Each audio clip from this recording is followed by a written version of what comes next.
Okay, welcome to part 2. Kappa has just played b5, which is the continuation of his plan to undermine the support of this pawn on d5. And b6 is what Chase played now, which is a small positional blunder. He was presumably worried about Kappa playing b6 himself, just trying to crack open the queen side. But Chase hasn't seen what he's really planning and has in fact made his task a little easier. Here he played bishop e2, and the bishop is going to f3 where it can challenge d5, which is now undefendable, and after it takes it'll be aimed at f7, and black will be on the point of collapse, and Chase now starts to crack and blunder under the quiet pressure. Here he played knight e6, but effectively he has no defense. Another possibility is rook g8, rook fg8, where best play continues bishop f3, rook h6, bishop takes d5, rook takes f6, rook takes f6, king d7, bishop takes f7, rook f8, and e6 check with a big advantage to white. So he's just being forced into complete passivity, and knight e6 is what he did play. So then came bishop f3, knight takes g5, bishop takes g5, and now again white has a big advantage, and to make matters worse, black now blundered here with queen h7, but he's been forced into a completely passive position, and all he can do is await execution. His rooks are completely useless where they are, and his queen is doing nothing. It's very hard for them to get any kind of activity at all given the position. And this must have been what Chase was going for with queen h7, because the queen can move to d3 next and at least be threatening the pawn on c3 and try and get some activity down here on the queen side. But it's much too late for that, because Kappa's already moving in for the kill. His rooks are maintaining their pressure on f7, and his bishops are very powerfully placed, especially after bishop takes d5.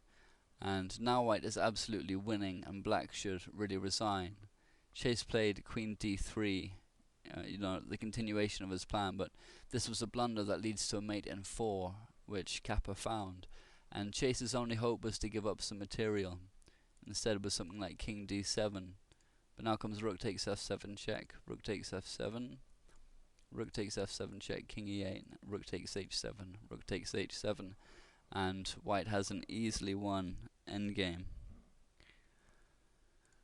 So queen d3 anyway, and it's mate in 4 with bishop c6, and here Chase resigned, seeing that he'd be mated. He has two moves here.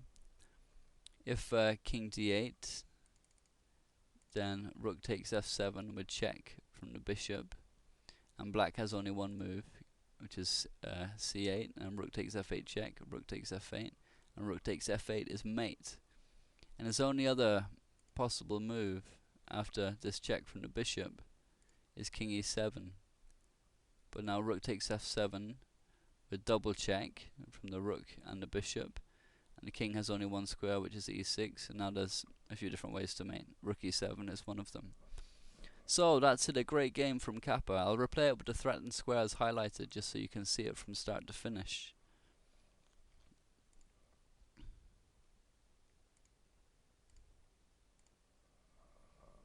So it was a king's gambit anyway, which is pretty rare from Capablanca.